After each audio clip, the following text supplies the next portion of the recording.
Hello everyone, welcome back to my YouTube channel Deep Concepts. In this video we are going to study chapter 15 Biodiversity and Conservation. Here are some important topics of this chapter. कुछ graphs हैं NCERT में given इस chapter में, वो important है, उससे related questions आते हैं. Then species, area, relationship, rivet popper, hypothesis, evil quartet, in situ and ex situ conservation. So now we are going to study all these topics. Biodiversity and conservation. What is biodiversity? किसी भी particular place में कितने type के species होते हैं, कितने type के habitats, कितने टाइप के इकोसिस्टम, कितने टाइप के जीन्स, जीन पूल्स पाए जाते हैं, उन सबको कलेक्टिवली हम biodiversity of that particular region कहेंगे. बायोडाइवर्सिटी टर्म किसने क्वाइन किया था? This term is coin by Edward Wilson. Now biodiversity को मेजर हम 3 लेवल्स पे करते हैं: genetic diversity, species diversity and ecological diversity. Genetic level पे हम बायोडाइवर्सिटी देख सकते हैं, स्पीशीज़ लेवल पे और इकोलॉजिकल लेवल पे. जेनेटिक लेवल पे कैसे है? किसी सिंगल स्पीशीज़ में हम अलग अलग टाइप की डाइवर्सिटी देख सकते हैं एट जेनेटिक लेवल. इसका एग्जाम्पल से समझेंगे. एग्जाम्पल दे रखा है रोवोल्फिया वोमेटोरिया का एनसीईआरटी में. रोवोल्फिया वोमेटोरिया एक मेडिसिनल प्लांट है जो कि हिमालयन रीजन में ग्रो करता है. इसमें अलग अलग वेरिएशन शो होती हैं. इसके अंदर एक केमिकल पाया जाता है दैट इज रेसोपाइन. तो उसके कॉन्सेंट्रेशन और पोटेंसी में डिफरेंस होता है अलग अलग स्पीशीज़ में. Rauvolfia vomitoria grow in Himalayan region, show variation in potency and concentration of active chemical that is reserpine that it produces. More than 50,000 genetically different rice and 1,000 plus variety of mangoes are found in India. Species तो यहाँ पे एक ही हमारी rice और mango, but उसके अंदर हमें 50,000 plus और 1,000 प्लस हमें वेराइटीज़ देखने को मिली. तो ये इनके अंदर जेनेटिक लेवल पे डिफरेंसेस हैं. डाइवर्सिटी कहाँ पे मिली हमें? जेनेटिक लेवल पे. तो ये आ गए हमारे जेनेटिक डाइवर्सिटी के example. Now next is species diversity. किसी पर्टिकुलर किस एरिया में, किस रीजन में कितनी वेराइटी ऑफ स्पीशीज़ हमें मिल रही हैं, वो हो गई हमारी species diversity. Variety of species and their relative abundance present in a region. Example हो गया वेस्टर्न घाट्स में. इसका एग्जाम्पल एनसीईआरटी में गिवन है कि वेस्टर्न घाट्स में have greater amphibian species diversity than eastern Ghats. जो वेस्टर्न घाट्स है वहाँ पे एम्फीबियन स्पीशीज़ की ज़्यादा डाइवर्सिटी है, वहाँ पे एम्फीबियन स्पीशीज़ ज़्यादा है, ईस्टर्न घाट्स में कम है. Next is ecological diversity. Measure of diversity eight community and ecosystem level. Ecosystem level पे या कम्युनिटी लेवल पे हम कैसे मेजर कर सकते हैं डाइवर्सिटी को? डेजर्ट में कितनी डाइवर्सिटी है? हमने इससे प्रीवियस वीडियो में बायोम्स के बारे में पढ़ा था, रेन फॉरेस्ट, डेजर्ट्स, वेटलैंड्स. तो हम यहाँ पे अब हम बायोम्स को, हम अलग अलग इकोसिस्टम को, डेजर्ट एक इकोसिस्टम है, रेन फॉरेस्ट एक अलग इकोसिस्टम है, अब हम यहाँ पे इकोसिस्टम्स को आपस में कंपेयर कर रहे हैं. रेन फॉरेस्ट में ज़्यादा हमारी डाइवर्सिटी होगी. तो ऐसे ही इसका एग्जाम्पल एक और, India have greater diversity than Scandinavian country like Norway. India में ज़्यादा डाइवर्सिटी है, नॉर्वे जैसी कंट्री में डाइवर्सिटी कम है. यहाँ पे ज़्यादा हमें इकोलॉजिकल डाइवर्सिटी देखने को मिलती है. एनसीईआरटी में क्वेश्चन गिवन है, who took a more conservative and scientific estimate of global species diversity. एक साइंटिस्ट थे रॉबर्ट में, उन्होंने एक एस्टिमेट दिया था कि टोटल 7 मिलियन स्पीशीज़ हैं इस प्लानट पे जो कि अब प्रेजेंट हैं. Next topic is global species diversity. Global all over the globe कितनी टाइप की स्पीशीज़ मिलती हैं. अभी इसमें एनसीईआरटी में 3 ग्राफ्स गिवन हैं. इनसे डेटा बेस्ड क्वेश्चन आता है. जो ग्राफ प्रेजेंट है ये पहला है इन्वर्टिब्रेट्स का ग्राफ. ग्राफ को हमें याद है, हमें मेमोराइज करने की ज़रूरत है इन ग्राफ्स को. अब आप देख सकते हो मोर देन 75% से भी ज़्यादा हमारा इंसेक्ट्स है, उससे थोड़ा कम मलस्क, देन क्रस्टेशियंस, और फिर यहाँ पे आ गया अदर एनिमल ग्रुप्स. फिर वर्टिब्रेट्स का जो ग्राफ है इसमें 50% हमारी ये फिशेज़ हैं, देन एम्फीबियंस, देन रेप्टाइल्स, यहाँ पे बर्ड्स हैं हमारे, और ये mammals. More than 70% are animals. जितने भी हमारे ऑर्गेनिजम्स हैं उसमें 70% से ज़्यादा, जितने भी हमारे एनिमल्स हैं या प्लांट्स हैं उसमें 70% हमारे एनिमल्स हैं, 22% हमारे प्लांट्स हैं. अब एनिमल्स में, अमंग एनिमल्स 70% इंसेक्ट्स हैं. जितने भी एनिमल्स हैं क्रस्टेशियन से लेके एम्फीबियंस हो गए, मैमल्स हो गए, उन सब एनिमल्स में से 70% हमारे इंसेक्ट हैं। यानी out of every 10 animals on this planet 7 are insect. 10 में से हर 7 इंसेक्ट हमारे हर 7 एनिमल्स हमारे इंसेक्ट ही हैं। Number of fungi species in the world is more than combined total species of fishes, amphibians, reptiles and mammals. जो fungi है हमारे पास इस वाले ग्राफ में, जो प्लांट्स वाला हमारा ग्राफ है, नंबर ऑफ फंजाई हमारा फिशेज, एम्फीबियंस और रेप्टाइल्स को कलेक्टिव करके भी उन सबसे ज़्यादा हमारे फंजाई प्रेजेंट है। इस ग्राफ में देखेंगे तो मोर देन 50% ही हमारा फंजाई है। फिर यहाँ पे उससे थोड़ा कम हमारा एंजियोस्पर्म्स, देन एल्गी आ गया, then mosses, ferns and allies और लाइकेंस। लाइकेंस काफ़ी कम है हमारा, बिल्कुल थोड़ा सा लाइकेंस प्रेजेंट है। फंजाई और एंजियोस्पर्म्स को सेम मत समझना, फंजाई हमारा ज़्यादा है एंजियोस्पर्म से प्रेजेंट, ठीक है। अकॉर्डिंग टू मेज ग्लोबल एस्टिमेट, में एक साइंटिस्ट थे रॉबर्ट में, उन्होंने जो एस्टिमेट दिया था उसके according only 22% of the total species were have been recorded so far. उन्होंने ये कहा था जितनी भी प्लैनेट पे स्पीशीज़ प्रेजेंट हैं, जितनी भी स्पीशीज़ प्रेजेंट हैं, अब तक हमने जितनी भी डिस्कवर करी हैं वो सिर्फ 22% है उसका जितनी प्रेजेंट है। मतलब उनके कहने का ये मतलब था कि अब तक 78% ऐसी स्पीशीज़ हैं जो अब तक हमें पता ही नहीं है कि वो प्रेजेंट भी है, उनका कोई आइडिया ही नहीं है हमें। हमने सिर्फ अब तक 22% ही डिस्कवर करी हैं, 78% are yet to be discovered. Next आ जाता है हमारा पैटर्न्स ऑफ बायोडाइवर्सिटी। इसके अंदर जो हमारा पहला टॉपिक आता है दैट इज लैटिट्यूडनल ग्रेडियंट। अब इसमें हमारी इसमें हमारा कुछ डेटा गिवन है एनसीईआरटी में, और बाकी कुछ लाइंस हैं एनसीईआरटी की जो बहुत इंपॉर्टेंट हैं। स्पीशीज़ डाइवर्सिटी, अब स्पीशीज़ डाइवर्सिटी अगर हम देखें, जैसे जैसे हम इक्वेटर पे होते हैं तो हमारी ज़्यादा हमें स्पीशीज़ डाइवर्सिटी देखने को मिलती है। जैसे जैसे हम इक्वेटर से पोल की तरफ जाते जाएंगे वैसे वैसे डाइवर्सिटी कम होती जाएगी। इक्वेटर से पोल्स की तरफ जाने में डाइवर्सिटी कम होती है, डाइवर्सिटी डिक्रीज होती है, ठीक है। इसका एग्जांपल देखेंगे, जो कोलंबिया है वो नियर टू इक्वेटर है, ठीक है। वहाँ पे 1400 स्पीशीज़ ऑफ बर्ड्स प्रेजेंट हैं सिर्फ कोलंबिया में। जब हम न्यूयॉर्क में देखते हैं, न्यूयॉर्क में 105 स्पीशीज़ हैं बर्ड्स की। न्यूयॉर्क इक्वेटर और पोलर रीजन के बीच में कहीं पे लाई करता है, ठीक है। तो वहाँ पे 105 स्पीशीज यानी कम हो गई बर्ड्स। अब इक्वेटर के पास ज़्यादा बर्ड्स थी, जैसे जैसे हम टुवर्ड्स द पोल गए ये कम हो गई। देन ग्रीनलैंड जो कि एकदम पोल्स के पास ही है, वहाँ पे 56 स्पीशीज़ है हमारी बर्ड्स की, ठीक है। अब एनसीईआरटी आपसे ये वाला डेटा नहीं पूछती है, सीबीएसई आपसे क्वेश्चन में जब देती है ना तो ये वाला डेटा नहीं पूछती है आपसे। वो क्या करती है, आपको क्वेश्चन में ये गिवन होता है और फिर पूछती है इसका रीज़न क्या है, कि क्यों ऐसा होता है कि इक्वेटर पे ज़्यादा डाइवर्सिटी होती है और पोल्स पे कम होती है। तो ये यहाँ से लेके यहाँ तक ये जो 3 पॉइंट्स हैं आपको उस क्वेश्चन में ये सब कुछ लिखना होगा।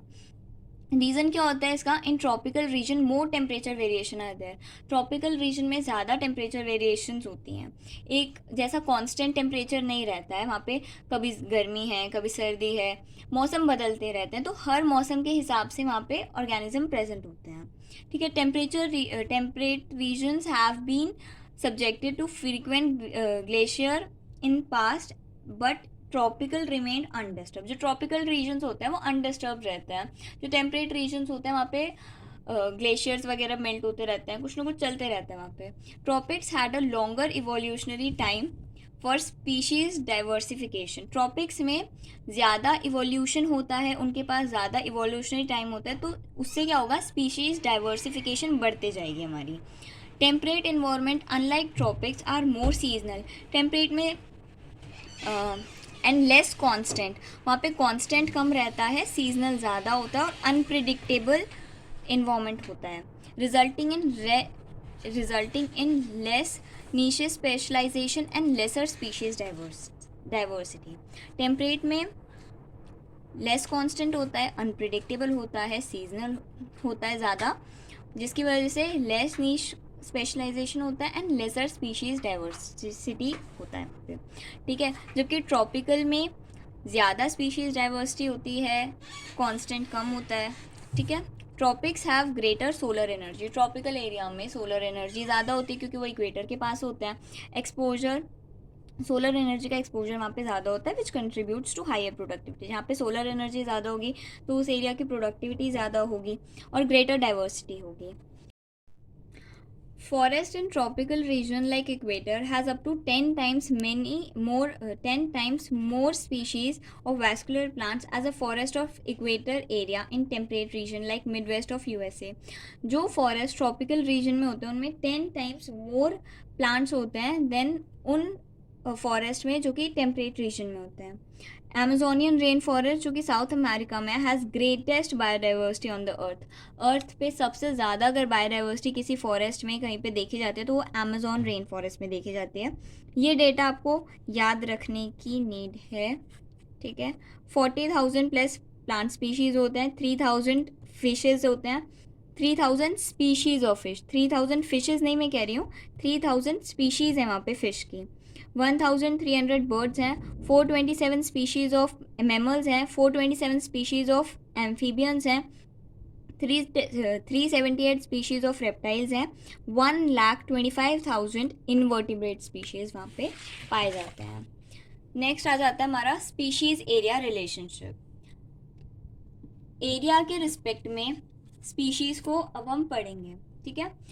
साइंटिस्ट थे एक जर्मन नेचुरलिस्ट और जोग्राफर थे एलेक्जेंडर वोन हम्बोल्ट. उन्होंने ये ऑब्जर्व किया था कि जैसे जैसे स्पीशीज रिचनेस इंक्रीज होगी विद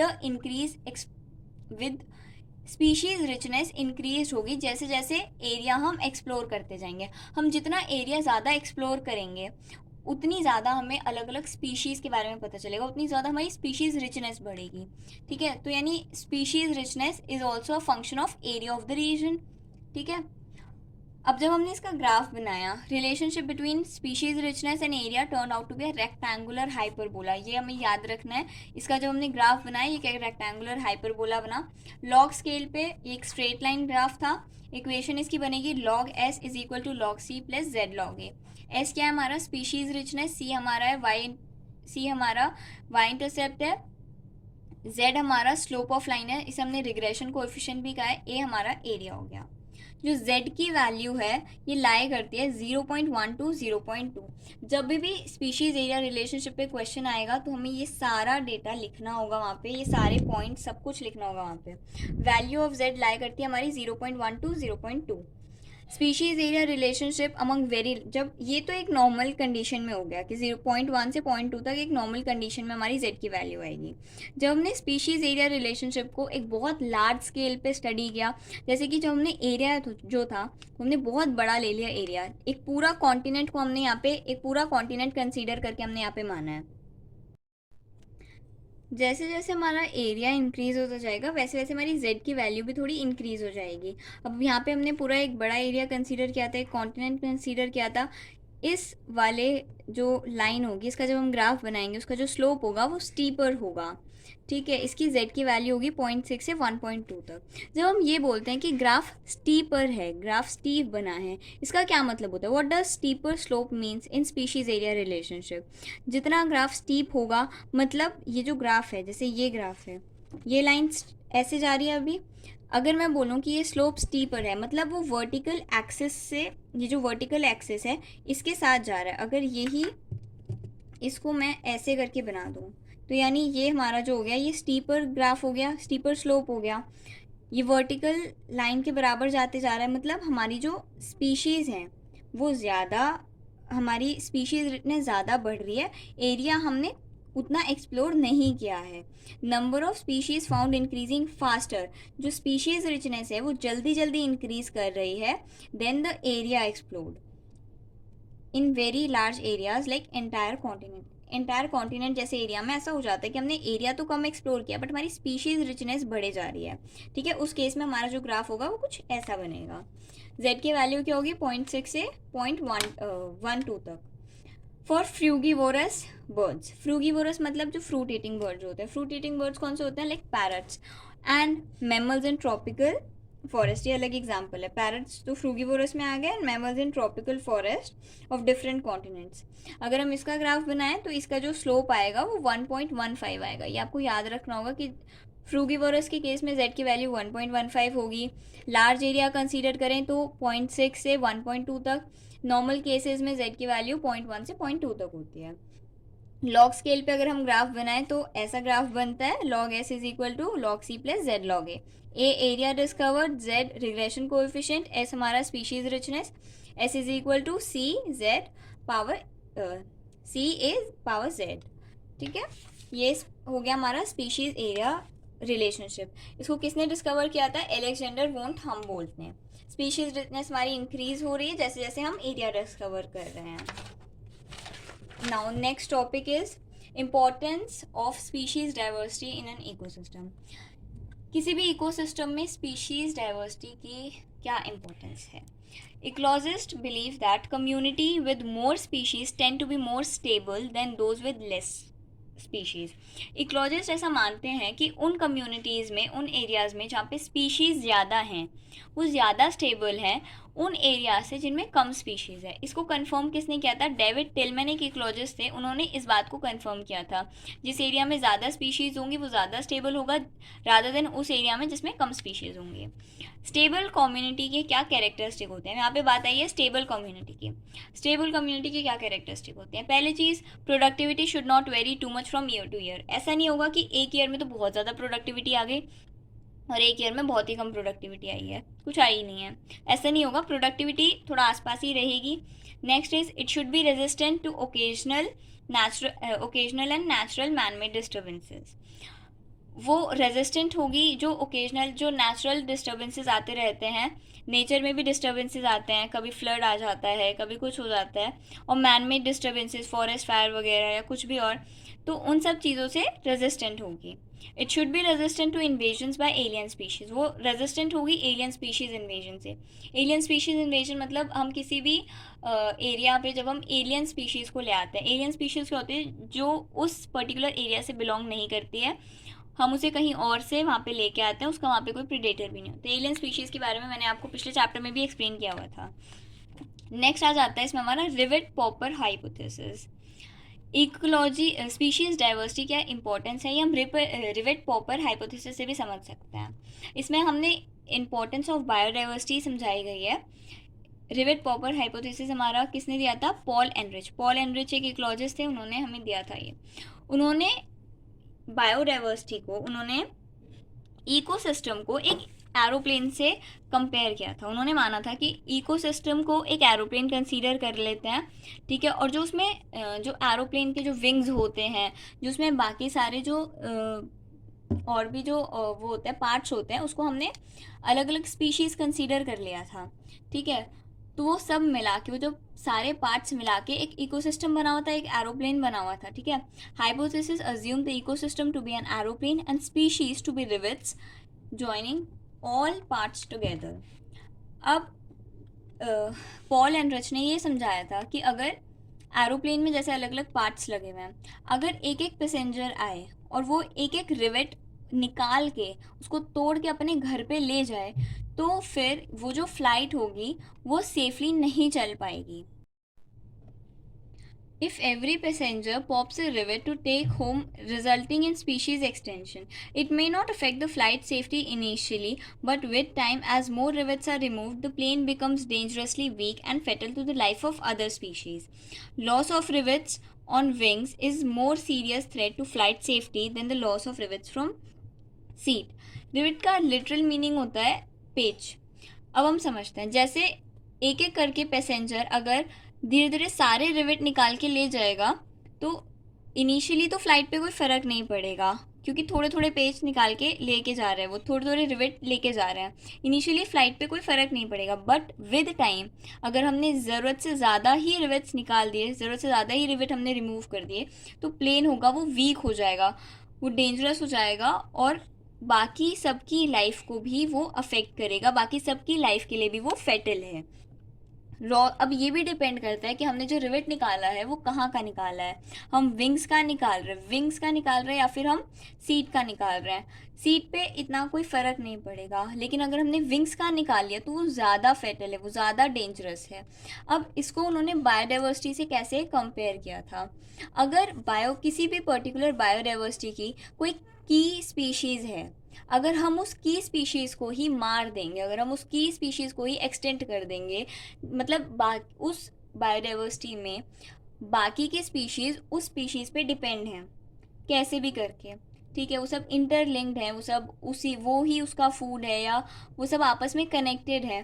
तो अगर हम उस की स्पीशीज़ को ही हार्म कर दें, उस की स्पीशीज़ को ही वहाँ से ले जाएं, उनको मार दें, उनको एक्सटेंड कर दें, तो बाकी सब स्पीशीज़ जो होंगी वहाँ की, उन सबको भी हार्म करेगा, वो उन सब के लिए भी फेटल रहेगा। या तो वो स्पीशीज़ मर जाएंगी, या तो फिर उन्हें उस स्पेस को छोड़ के कहीं और जाना पड़ेगा। तो ऐसे उन्होंने बायोडाइवर्सिटी वाली चीज़ को, बायोडाइवर्सिटी की इम्पोर्टेंस को इस हाइपोथेसिस के थ्रू एक्सप्लेन किया था। I hope this is clear. Now moving towards our next topic, that is loss of biodiversity. Biodiversity के लॉस होने का मेन रीजन क्या है? Over population, urbanisation and industrialisation. Over population होती जा रही है, अर्बनाइजेशन मतलब हम फॉरेस्ट वगैरह को कट करके वहाँ पे सिटीज़ वगैरह बनाते जा रहे हैं, टाउन्स वगैरह सेटअप किए जा रहे हैं और इंडस्ट्रीज़ वगैरह बनाते जा रहे हैं। Colonisation of tropical Pacific islands by humans is said to have extension of more than 2000 of native birds.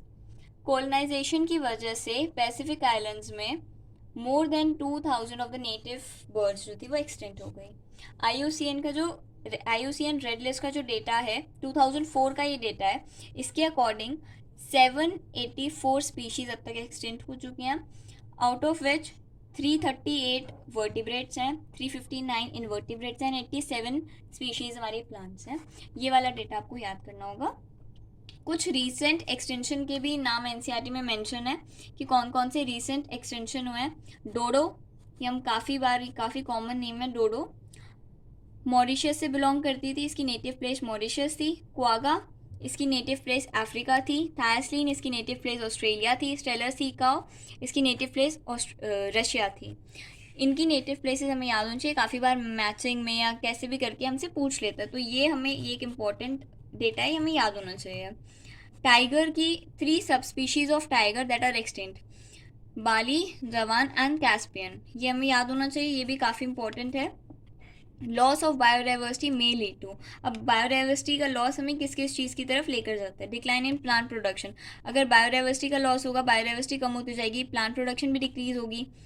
Next is race resistant to environmental disturbances such as drought वगैरह आएंगे।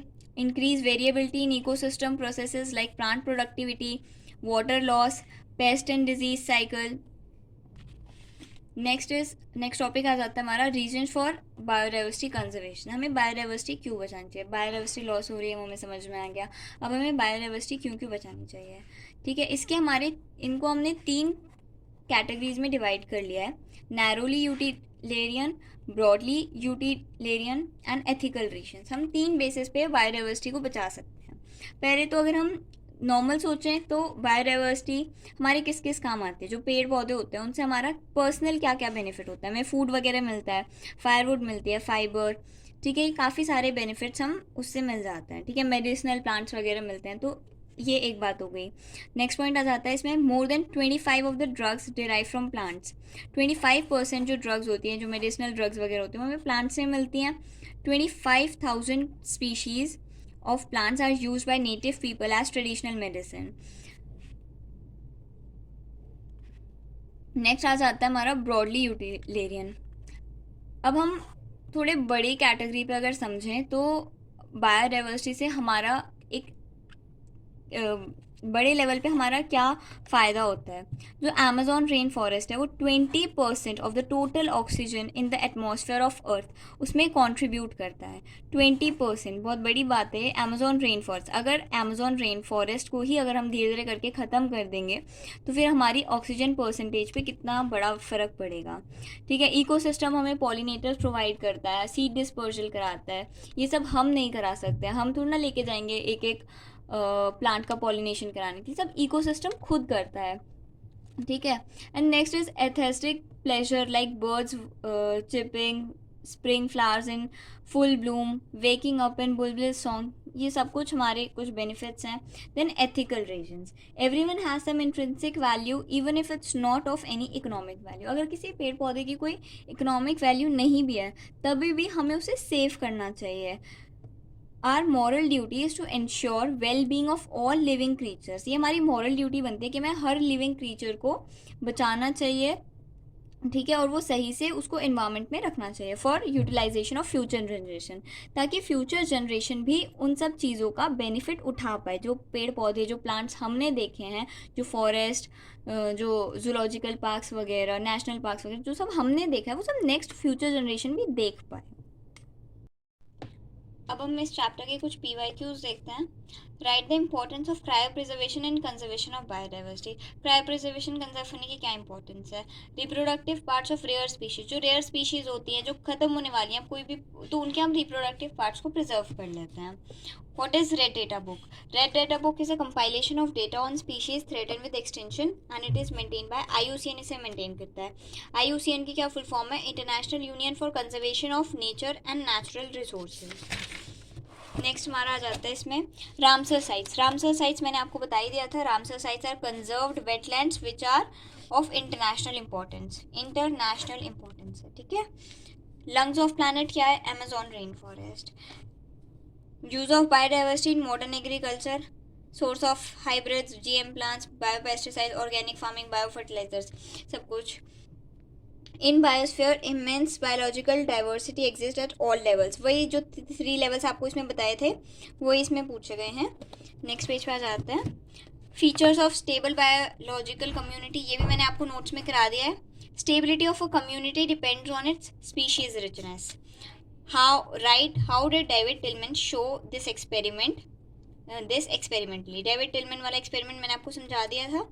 Right 3 hypothesis put forth by ecologists explaining the existence of greater biological and temperate region, temperate वो tropical region कैसे ज़्यादा biodiversity होता है वो मैंने आपको notes में बता दिया था।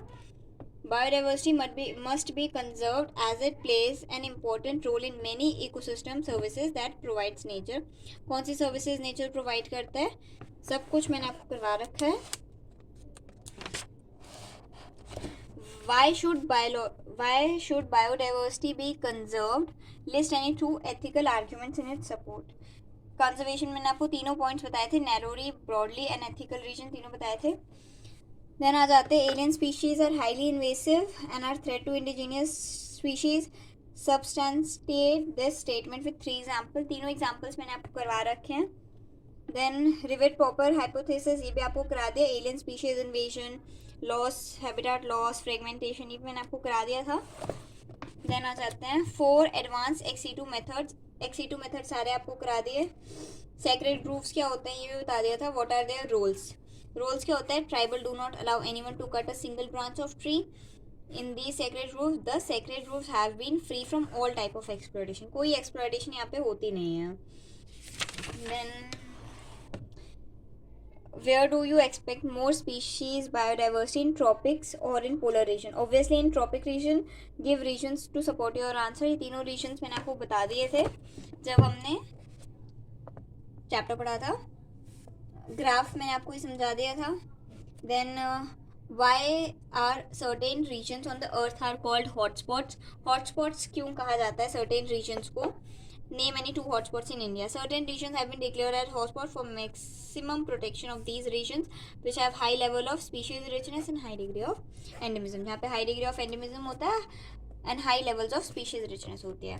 कई बार क्वेश्चन आपसे डायरेक्टली नहीं पूछता है, थोड़ा घुमा के पूछ लेता है, बट आप क्वेश्चन में कुछ ना कुछ वर्ड ऐसा होगा, की वर्ड ऐसा होगा जिससे आप रिलेट कर सकते हैं अपनी प्रीवियस नॉलेज को जो आपके पास है, ठीक है, और फिर आपको एग्जाम में क्वेश्चन अटेम्प्ट करना होगा उस हिसाब से। Compare narrowly utilitarian and broadly utilitarian, आप कर सकते हैं। Then why sacred grove highly protected, क्योंकि रेयर स्पीशीज होती हैं वहाँ पे। Why conventional methods not suitable for assessment of biodiversity of bacteria, ये थोड़ा अलग क्वेश्चन है. Many bacteria are not culturable under normal condition. पहली चीज, बैक्टीरिया कल्चरेबल नहीं होते नॉर्मल कंडीशंस में in the laboratory. This becomes a problem in studying there morphological, biochemical and their characterisation which are useful for their assessments. हम bacterias को conserve करके नहीं रखते हैं इसीलिए. क्योंकि नेक्स्ट हमारा ये ग्राफ मैंने आपको पूरा करा दिया था, ठीक है. ये एक इम्पॉर्टेंट है.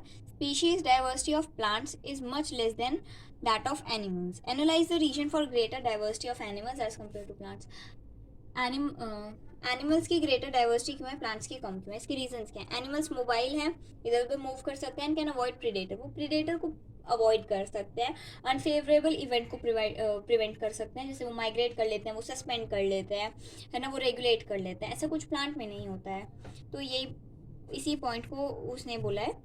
Well developed nervous system to receive stimuli against external factors. जब भी कोई एक्सटर्नल चेंजेस होने वाले होते हैं तो उन्हें स्टिमुलस मिल जाता है, ठीक है, एंड रिस्पॉन्स टू देम, और वो उसी के अकॉर्डिंग रिस्पॉन्स करते हैं. ऐसा कुछ प्लांट में नहीं होता है इतना ज़्यादा. तो ये सब चीज़ें. देन नेक्स्ट क्वेश्चन हमारा, India has more than 50,000 strain of rice. ये कौन सी डाइवर्सिटी है, बताया था आपको. ये स्पेसिफिक स्पीशीज डाइवर्सिटी में आ जाता है ये हमारा, ठीक है. ये ग्राफ्स मैंने आपको बताए थे, ग्राफ बेस्ड क्वेश्चन आए हुए हैं एनसीईआरटी में. देखो वो सीबीएसई में काफ़ी बार ग्राफ बेस्ड क्वेश्चन आए हैं. सारे ग्राफ, अगर आप एक बार आप ग्राफ अच्छे से समझ लेंगे तो आप ग्राफ बेस्ड क्वेश्चन आपको अटेम्प्ट करने में कोई दिक्कत नहीं आएगी. Mention the kind of biodiversity of more than 1,000 varieties of mango in India represent, how it is possible. ये कैसे पॉसिबल है. 1,000 varieties of mango represent genetic diversity यहाँ पे हमें देखने को मिलती है. This is possible because single species show high diversity at genetic level over its distributional range. Different varieties grow in different geographical areas. India में भी इतने सारे अलग अलग जोग्राफिकल रीजन्स हैं, हर जगह पर अलग वैरायटी शो होती है. म्यूटेशंस की वजह से भी अलग वैरायटी आ जाती है. म्यूटेशंस आर सडन चेंजेस जो कि हमारे जीन में हो जाते हैं. देन और कोई भी हमारे यहाँ पे क्वेश्चन बचता नहीं है, कोई भी हमारा पीवाईक्यू बचता नहीं है.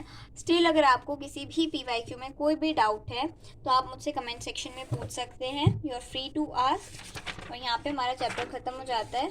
So thank you everyone for watching this video. Do like, share and comment on this video and please subscribe my channel and press the bell icon for the latest update of the videos. Thank you everyone. Next हमारा एक term given है, bioprospecting. What is bioprospecting. जो products हमारे economic importance के हैं, जो कि हमारे इकोनॉमिक वैल्यू रखते हैं, उन प्रोडक्ट्स को हम स्पीशीज़ लेवल पे, मॉलिक्यूलर और जेनेटिक लेवल पे हम उनको कैसे स्टडी करते हैं, उनको कैसे एक्सप्लोर करते हैं. ये डेफिनेशन इम्पॉर्टेंट है, वो स्ट्रेट पूछ लेगा क्वेश्चन में, तो इसको याद कर लेना. अब हमने सब कुछ पढ़ लिया बायोडाइवर्सिटी के बारे में, कैसे बायोडाइवर्सिटी लॉस हुई, ठीक है, उसके reasons. Now cause of biodiversity loss, क्या वजह रही बायोडाइवर्सिटी लॉस की. इसको हम basically 4 major causes of biodiversity losses होते हैं. 4 मेजर कॉज हैं जिसको हमने इविल क्वाड्रेट भी बोला है. पहला कॉज इसमें आ जाता है habitat loss and fragmentation. Next is over exploitation. Third one is alien species invasion and the fourth one is co extinctions. Habitat loss and fragmentation, हमने जो फॉरेस्ट वगैरह थे, जो ऑर्गेनिजम्स थे, जो एनिमल्स वगैरह थे, हमने उनके नेचुरल जो उनका हैबिटेट था उसको ख़त्म कर दिया. हमने बड़े बड़े जंगलों को काट काट के छोटे छोटे जंगल कर दिए हैं, बड़े बड़े हैबिटेट्स को हमने डिस्ट्रॉय कर दिया है. तो वो हम इस पॉइंट में कंसीडर कर रहा है. Destruction of habitat is the primary cause of extinction of species. क्योंकि हमने उनका हैबिटेट ही ख़राब कर दिया है, तो वो एक प्राइमरी कॉज है स्पीशीज़ के एक्सटेंट होने का. Tropical rain forest initially 14% land cover करता था, लेकिन क्योंकि हमने फॉरेस्ट को काट काट के लैंड एरिया में ही बना दिया सारा, उसको इंडस्ट्रियलाइजेशन और अर्बनाइजेशन के लिए यूज़ कर लिया, तो अब सिर्फ 6% लैंड एरिया बचा है ट्रॉपिकल रेन फॉरेस्ट का. अमेजोन रेन फॉरेस्ट, जिसको हम लंग्स ऑफ प्लानट भी बोलते हैं, हमने पीछे भी पढ़ा 20% of the world oxygen Amazon rain forest से आ रही है, उसको भी हम कट कर रहे हैं. किस चीज़ के लिए. Cultivation of soybean. सोयाबीन की कल्टीवेशन के लिए हम अमेजोन रेन फॉरेस्ट को कट कर रहे हैं, उसको क्लियर कर रहे हैं. And for conversion into grassland for grazing, for raising beef cattle. Beef cattle को रेज करने के लिए हम अमेजोन रेन फॉरेस्ट को क्लियर करते जा रहे हैं. When large size habitats are broken और fragmented due to human settlements, population of animals requiring large territories and some animals with migratory habitats decline. जैसे जैसे हम बड़े साइज़ के हैबिटाट्स को तोड़ के छोटे छोटे हैबिटाट्स में करते जाएंगे, उनको हम किस चीज़ के लिए जंगल को छोटे जंगलों में कन्वर्ट करते जा रहे हैं, उनको हटाते जा रहे हैं ह्यूमन सेटलमेंट्स के लिए, एनिमल्स की पॉपुलेशन के लिए, या फिर उनको हमें लैंड एरिया चाहिए, इंडस्ट्री सेटअप करनी है. तो वैसे वैसे जो भी जिन भी एनिमल्स को ज़्यादा एरिया चाहिए होता है, जो ज़्यादा एरिया में फैले रहते हैं एनिमल्स, या जो घूमते रहते हैं, जो माइग्रेटरी एनिमल्स होते हैं, उनकी पॉपुलेशन ख़त्म हो जाती है, उनकी पॉपुलेशन डिक्लाइन करने लगती है, तो धीरे धीरे एक्सटेंड करने लगते हैं. नेक्स्ट इसमें आ जाता है हमारा रीजन ओवर एक्सप्लॉयटेशन. अगर हम किसी भी एनिमल को ओवर एक्सप्लॉयट करेंगे तो वो ख़त्म हो जाएगा. When biological system is over exploited by man for natural resources, it results in degradation and extension of resources. तो वो रिसोर्स ही ख़त्म हो जाएगा. अब जैसे एलिफेंट का जो ट्रंक होता है, उससे हम मेडिसिन बनाते हैं, उससे अलग अलग चीज़ें बनाते हैं. तो ऐसे अगर हम सारे ही एलिफेंट्स को मारते जाएंगे अपनी ग्रीड को फुलफ़िल करने के लिए, तो फिर वो जो होगा वो एक्सटेंड हो जाएगा, वो रिसोर्स हमारे पास ख़त्म ही हो जाएगा, वो जो एनिमल है वो ख़त्म ही हो जाएगा, क्योंकि हमने उसको इतना ज़्यादा ओवर एक्सप्लॉइट कर दिया है. ऐसे कुछ एग्जांपल्स हैं हमारे पास. स्टेलर सी काउ और पैसेंजर पिजन, ये इसलिए एक्सटेंट हुए हैं क्योंकि हमने इनको ओवर एक्सप्लॉइट किया था.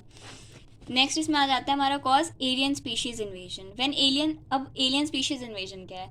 हम किसी भी स्पीशीज़ को किसी भी एलियन स्पीशीज़ क्या होती हैं? जो उस पर्टिकुलर एरिया से बिलोंग नहीं करती जहाँ पे हमने उनको इंट्रोड्यूस कराया है. हम या तो उन्हें इंटेंशनली इंट्रोड्यूस करा रहे हैं या फिर डेलिबरेटली इंट्रोड्यूस करा रहे हैं उस एरिया में. वो क्या होती हैं? Become invasive and cause harmful impact cause करती हैं, हैवॉक क्रिएट कर देते हैं, resulting in extension of indigenous species. और वहाँ की जो यूनिक स्पीशीज़ होती हैं, जो वहाँ की रहने वाली स्पीशीज़ होती हैं, वो उसको ख़त्म कर देती हैं. ठीक है, इसका एग्जांपल हम देखेंगे. Nile perch, a large predator fish introduce in lake Victoria. जब हमने नाइल पर्च को लेक विक्टोरिया में, जो कि ईस्ट अफ्रीका में है, वहाँ पे इंट्रोड्यूस किया था, उसने क्या किया था? Cause of extinction of unique species of cichlid fish in lake. वहाँ की जो खुद की फिशेस थी, दैट इज़ चिलिसेट फिश, उन्होंने उनको एक्सटेंड कर दिया, तो उनको खा गई थी. नाइल पर्च जो थी वो वहाँ की फिशेस को खा गई थी. ठीक है, ये वहाँ से बिलोंग नहीं करती थी, ये एलियन स्पीशीज़ हुई, हमने इनको इंट्रोड्यूस किया और ये वहाँ की खुद की स्पीशीज़ को ही ख़त्म कर दी. इनमें से हमने पहले भी 11th में भी कुछ एलियन स्पीशीज़ के नाम पढ़े, हमने पिछले चैप्टर में भी एलियन स्पीशीज़ के एग्जाम्पल्स पढ़े थे. इकॉर्निया का एग्जाम्पल हमने 11th में पढ़ा था. Eichhornia that is water hyacinth, इसने भी काफ़ी हैवॉक क्रिएट किया था. पार्थेनियम भी एलियन स्पीशीज़ है. लैंटिना एक और हमारे पास एलियन स्पीशीज़ हो गई. तो ये सारी एलियन स्पीशीज़ हैं जिन्होंने काफ़ी डैमेज कॉज किया था और नेटिव स्पीशीज़ को काफ़ी हार्म पहुंचाया था.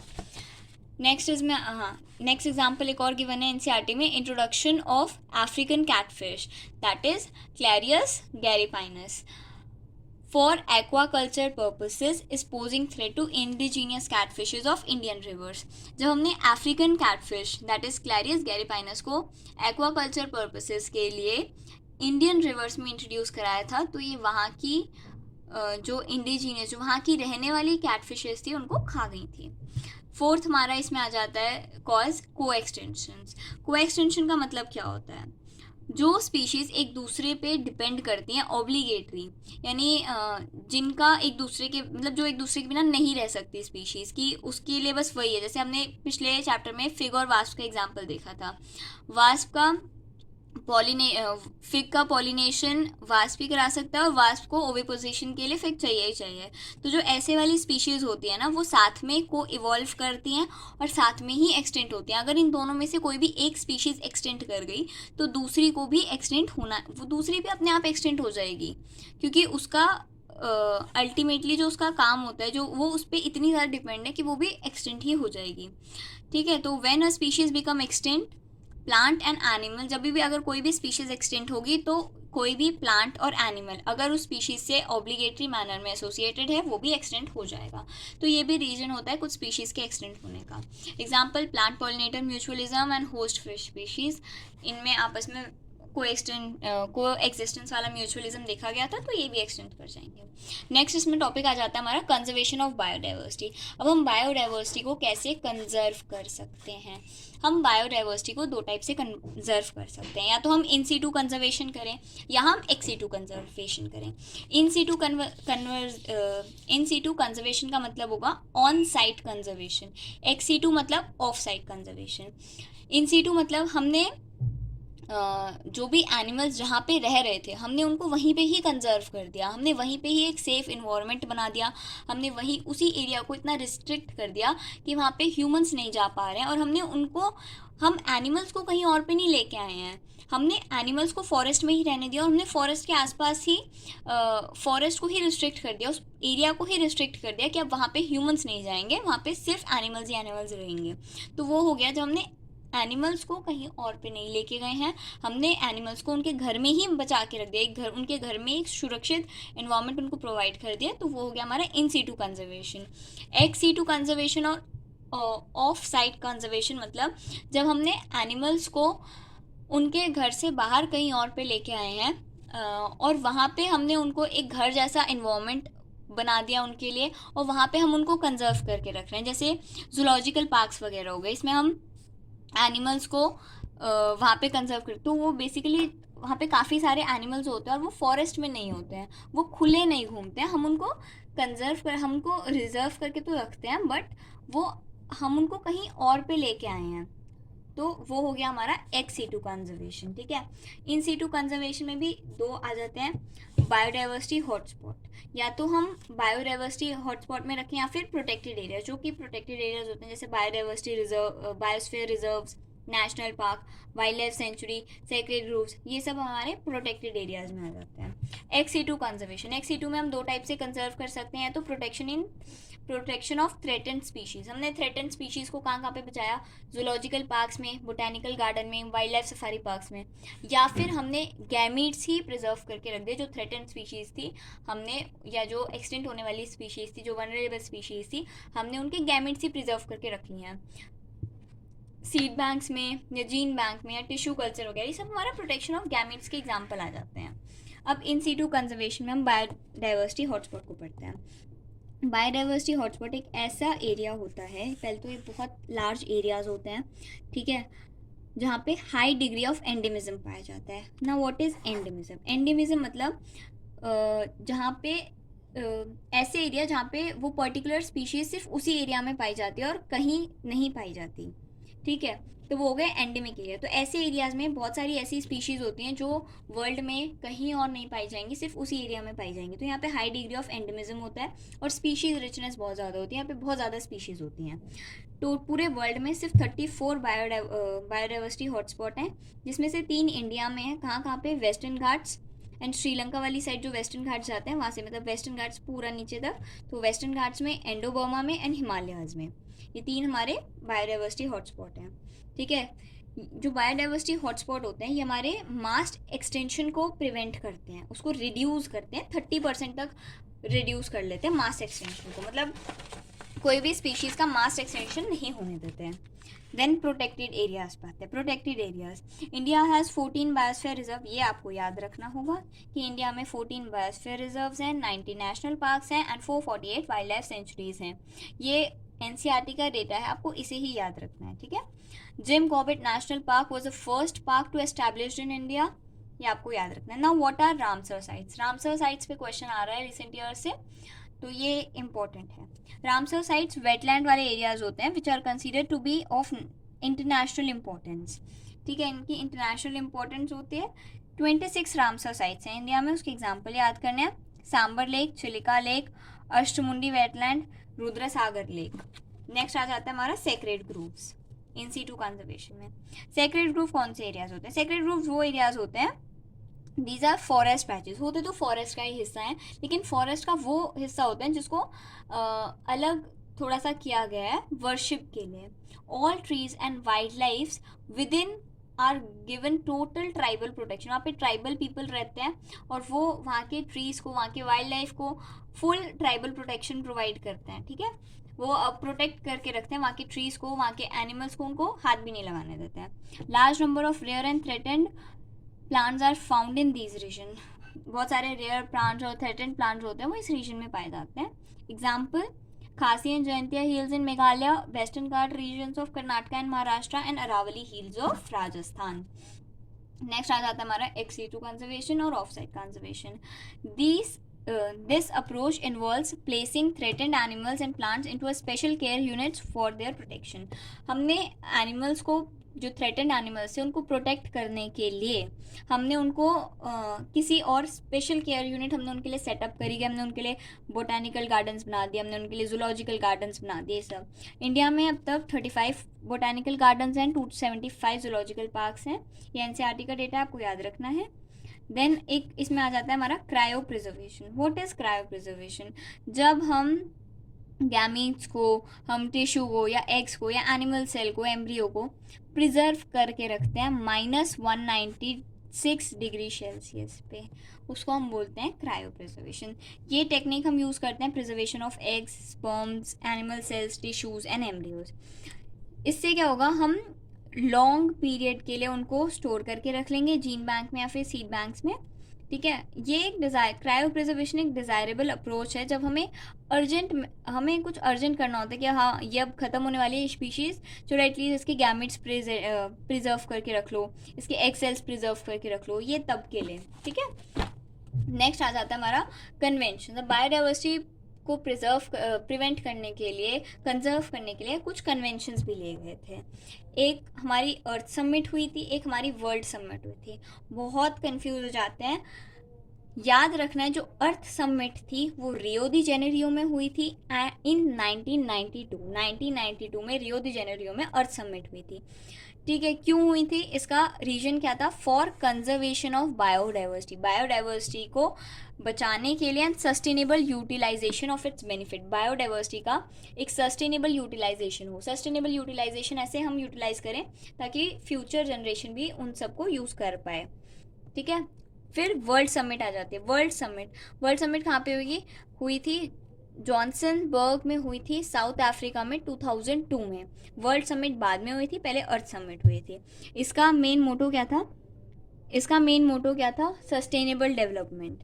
इसमें 190 कंट्रीज़ ने प्लेज लिया था to reduce the current rate of biodiversity loss, कि हम बायोडाइवर्सिटी लॉस को रिड्यूस करेंगे at global, regional and local levels by 2010 तक हम बायोडाइवर्सिटी लॉस के रेट को कम करेंगे. नेक्स्ट एक क्वेश्चन गिवन है, since 3 million years how many episodes of mass extinction did occur? अब तक 3 मिलियन ईयर्स जा चुके हैं और कितने मास एक्सटेंशन अब तक हो चुके हैं? 5 episodes of mass extension have occurred and 6 being in process. बोलते हैं ना कि 6 मास एक्सटेंशन अब होने वाला है, तो वो 6 मास एक्सटेंशन प्रोसेस में और 5 मास एक्सटेंशन अब तक हो चुके हैं.